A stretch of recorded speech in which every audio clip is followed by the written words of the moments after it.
प्रशस्ति Tiwari, apex news India में आपका स्वागत है। रुक करेंगे कुछ खास खबरों की ओर, लेकिन उससे पहले नजर डालेंगे हेडलाइंस पर।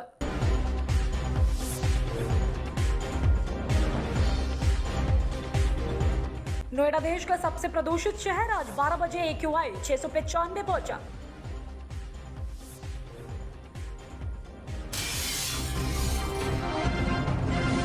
राजस्थान एसीबी ने ईडी के एक अधिकारी को हिरासत में लिया, 15 लाख रुपए की रिश्वत मांगने का आरोप।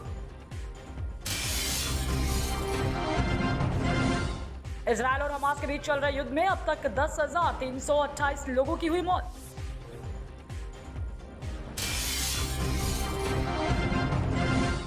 पाकिस्तान में 11 फरवरी 2024 को होंगे चुनाव, एसीपी ने सुप्रीम कोर्ट को दी जानकारी।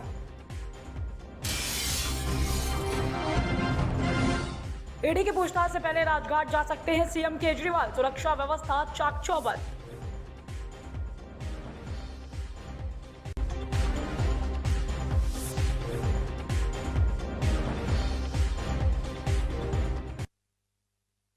रुक करेंगे कुछ खास खबरों की ओर। पैसे लेकर संसद में सवाल पूछने के मामले में टीएमसी सांसद महुआ मोइत्रा से आज लोकसभा एथिक्स कमेटी पूछताछ करने वाली महुआ कमेटी के दफ्तर पहुंच गई है। महुआ के मामले में गृह, आईटी और विदेश मंत्रालय ने एथिक्स कमेटी को रिपोर्ट सौंपी।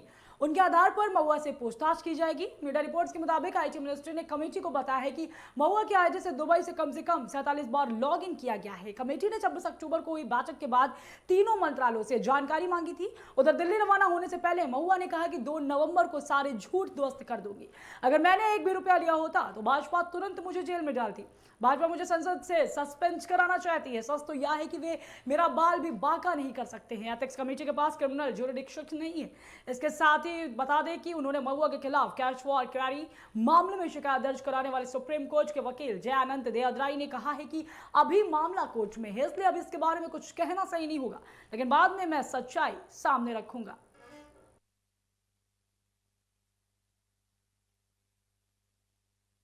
आम आदमी पार्टी के लिए बीते कुछ दिनों से मुसीबतें बढ़ती चली जा रही हैं। दिल्ली शराब घोटाला मामले में ईडी ने केजरीवाल को पूछताछ के लिए समन जारी किया था। हालांकि आम आदमी पार्टी ने साफ कर दिया है कि दिल्ली के मुख्यमंत्री अरविंद केजरीवाल ईडी के ऑफिस नहीं जाएंगे।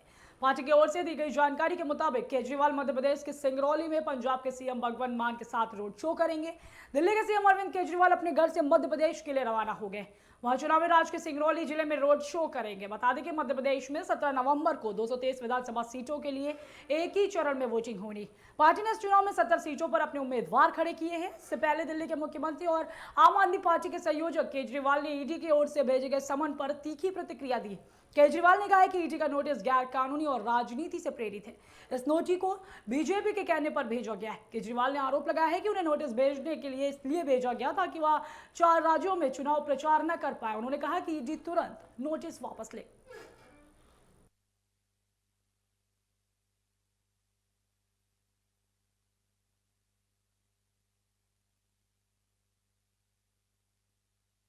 विपक्षी नेताओं के फोन पर हैकिंग से जुड़ी चेतावनी मिलने के बाद अब केंद्र सरकार ने एक बड़ा एक्शन लिया है। मामले की जांच शुरू करते ही एप्पल कंपनी को नोटिस भेजा गया है। इलेक्ट्रॉनिक्स और सूचना प्रौद्योगिकी मंत्रालय ने आईफोन बनाने वाली कंपनी एप्पल को इस संबंध में एक नोटिस भेजा है। बता दें कि आईटी सचिव एस कृष्णन ने कहा है कि भारतीय कंप्यूटर आपातकालीन प्रतिक्रिया टीम मामले की जांच कर रही है और एप्पल को नोटिस भेजा गया है। बता दें कि बीते 31 अक्टूबर को विपक्ष के कई नेताओं ने दावा किया था कि उनको एप्पल कंपनी से फोन हैकिंग अलर्ट का मैसेज आया, जिसका उन्होंने स्क्रीनशॉट भी शेयर किया था। अलर्ट मैसेज में सरकार प्रायोजित हमलावरों द्वारा उनके फोन को हैक करने की कोशिश की जाने की बात कही गई थी। इसके बाद शिवसेना उद्धव गुट की सांसद प्रियंका चतुर्वेदी ने केंद्रीय गृह मंत्री अमित शाह और प्रधानमंत्री नरेंद्र मोदी को लेटर लिखकर मामले की जांच करने का आग्रह किया था। जिन सांसदों को फोन हैकिंग का अलर्ट मैसेज आया था उसमें शशि थरूर, सीताराम येचुरी, प्रियंका चतुर्वेदी, महुआ मोइत्रा सहित कई नेताओं के नाम शामिल हैं। वहीं इन आरोपों के तुरंत बाद बीजेपी नेताओं ने जमकर पलटवार किया और कहा कि लोगों को भटकाने की कोशिश की जा रही। तो वहीं पर आईटी मिनिस्टर अश्विनी वैष्णव ने प्रेस कॉन्फ्रेंस कर कहा था कि अलर्ट मैसेज 150 देशों में गया है। तो वहीं एप्पल कंपनी ने भी अपना बयान जारी किया था।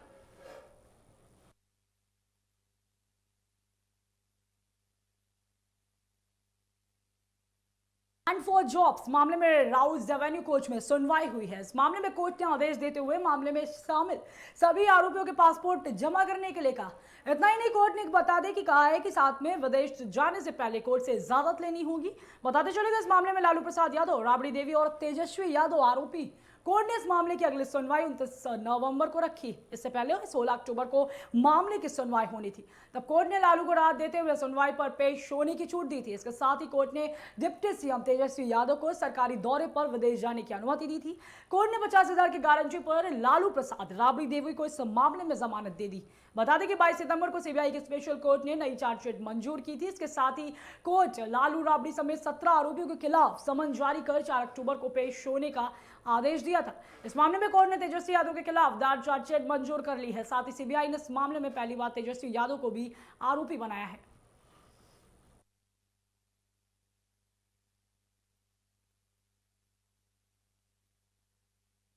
लॉन्ड्रिंग केस के तहत दिल्ली के कैबिनेट मंत्री और आप नेता राजकुमार आनंद के घर छापा मारा है। जांच एजेंसी सुबह 7:30 बजे आनंद के सिविल लाइंस स्थित सरकारी आवास पहुंची। ईडी ने आनंद के घर के अलावा 1 दर्जन ठिकानों पर छापेमारी की। आनंद के खिलाफ यह जांच prevention of money laundering act के तहत की जा रही। सूत्रों के मुताबिक आनंद के खिलाफ डायरेक्टरेट ऑफ रेवेन्यू इंटेलिजेंस ने चार्जशीट दाखिल की है। उन पर अंतर्राष्ट्रीय हवाला लेन देन के अलावा 7 करोड़ रुपए से अधिक की कस्टम चोरी के लिए इंपोर्ट की गलत जानकारी देने का आरोप है। एक स्थानीय अदालत ने हाल ही में डीआरआई की शिकायत पर संज्ञान लिया, जिसके बाद ईडी ने आनंद के खिलाफ पीएमएलए केस दर्ज किया है। बता दें कि राजकुमार आनंद साल 2020 में पहली बार पटेल नगर सीट से विधायक बने थे। इससे पहले उनकी पत्नी वीणा आनंद बेसी विधानसभा क्षेत्र से विधायक रह चुकी। दिल्ली सरकार के पूर्व मंत्री राजेंद्र पाल गौतम की जगह राजकुमार आनंद कैबिनेट में शामिल हुए थे।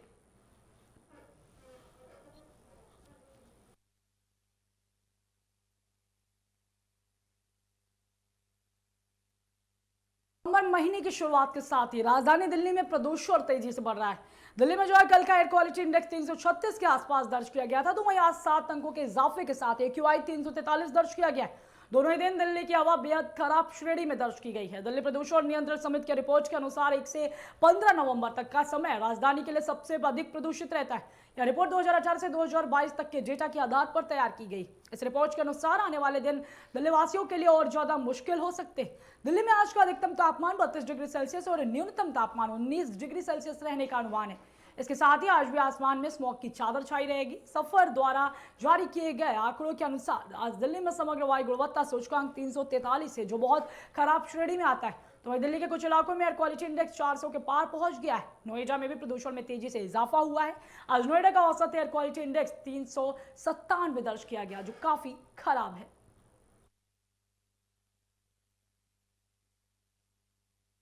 भारतीय नौसेना को फिर एक बार बड़ी कामयाबी मिली है। नौसेना ने बंगाल की खाड़ी में वॉरशिप में ब्रह्मोस को सफलतापूर्वक लॉन्च किया है। भारतीय नौसेना ने 8 श्रेणी के विध्वंसक जहाज से ब्रह्मोस मिसाइल को सफलतापूर्वक दागा। इससे पहले भी उन्होंने कई क्षमता और रेंज वाली ब्रह्मोस मिसाइल के विस्तारित रेंज को फार किया था। इस बार परिचालन तैयारियों के कारण भारतीय नौसेना फायरिंग के दौरान ब्रह्मोस के सभी मापदंडों तक सफलतापूर्वक पहुंच गई। ये फायरिंग भारतीय नौसेना की पूर्वी कमान के बंगाल की खाड़ी में हुई। इसे चीनी नौसेना के लिए जवाब माना जा रहा है। साथ ही 8 श्रेणी के विध्वंसक जहाज और उसके शक्तिशाली हथियार दोनों स्वदेशी और आत्मनिर्भरता और समुद्र में भारतीय नौसेना की मारक क्षमता के एक और चमकदार प्रतीक है। यह नीले पानी पर हावी है और इसके साथ ही सामना करने की क्षमता रखता है। बताते चले कि ब्रह्मोस एरोस्पेस प्राइवेट लिमिटेड के शीर्ष अधिकारी के अनुसार यह एक भारत रूसी संयुक्त उद्यम है, जो सुपरसोनिक क्रूज मिसाइलों का उत्पादन करता है और सभी चुनौतियों को सामना करने की अपनी क्षमता रखता है। साथ ही ने पनडुब्बियों, जहाजों, विमानों या लैंड प्लेटफॉर्मों से 2.8 मैक की गति या लगभग 3 गुना गति के साथ लॉन्च किया जा सकता है। तो वहीं पर भारत फिलीपींस इस दौरान कुछ देशों को ब्रह्मोस मिसाइलों का निर्यात भी कर रहा है। नौसेना ने अपनी विस्तारित रेंज क्षमता का भी परीक्षण किया।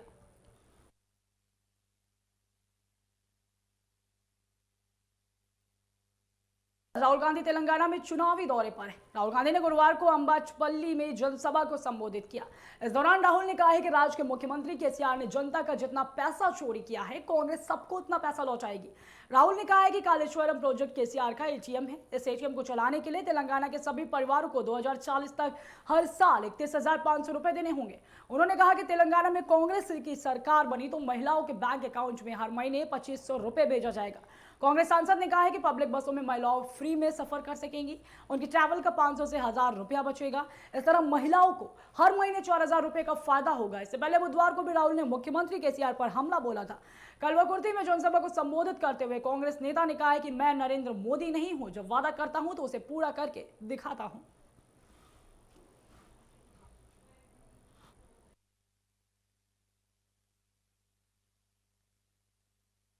आरक्षण को लेकर आंदोलनकारियों में गुस्सा बढ़ता जा रहा है। कुछ प्रदर्शनकारी बसों पर लगे सीएम एकनाथ शिंदे और डिप्टी सीएम देवेंद्र फडणवीस के पोस्टर पर काले पोते नजर आए।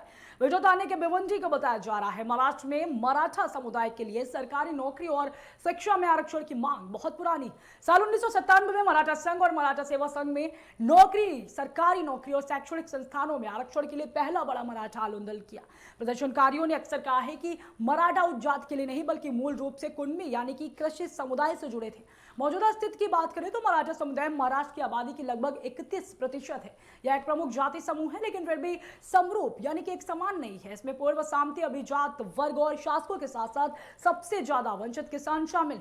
राज्य में अक्सर कृषि संकट, नौकरियों से कमी और सरकारों के अधूरे वादों का हवाला देते हुए समाज ने आंदोलन किए। 2018 में महाराष्ट्र विधानमंडल से मराठा समुदाय के लिए शिक्षा और सरकारी नौकरियों में 16% आरक्षण का प्रस्ताव वाला एक विधेयक पारित किया गया। विधेयक में मराठा समुदाय को सरकार ने सामाजिक और शैक्षणिक रूप से पिछड़ा वर्ग घोषित किया। विधायक राठौर बापूराव और कांग्रेस नेता चलमाला कृष्ण रेड्डी भाजपा में शामिल हो गए। किशन रेड्डी और बोध से विधायक बापूराव और येला रेड्डी निर्वाचन क्षेत्र के कुछ नेता बुधवार को दिल्ली में भाजपा अध्यक्ष जेपी नड्डा की उपस्थिति में पार्टी में शामिल हुए। राज्य भाजपा अध्यक्ष और केंद्रीय मंत्री जी किशन रेड्डी ने एक्स पर कहा कि शामिल होने के बाद माननीय गृह मंत्री अमित शाह जी से मुलाकात की। इन लोगों के शामिल होने से संबंधित निर्वाचन क्षेत्रों में पार्टी और मजबूत होगी। तो वहीं सत्तारूढ़ बीआरएस ने 30 नवंबर को होने वाले विधानसभा चुनाव लड़ने के लिए बापूराव को टिकट देने से इनकार कर दिया था, जबकि कृष्णा रेड्डी मुनगांव विधानसभा क्षेत्र से कांग्रेस से टिकट लेना चाहते थे। हालांकि कांग्रेस ने पूर्व विधायक कोमाटी रेड्डी, राजगोपाल रेड्डी को मुनुगोडे से अपना उम्मीदवार घोषित किया है। राजगोपाल रेड्डी हाल ही में भाजपा छोड़कर कांग्रेस में लौट आए थे, तो वही कांग्रेस से उनके इस्तीफे के कारण पिछले साल मुनुगुजो से उपचुनाव हुआ।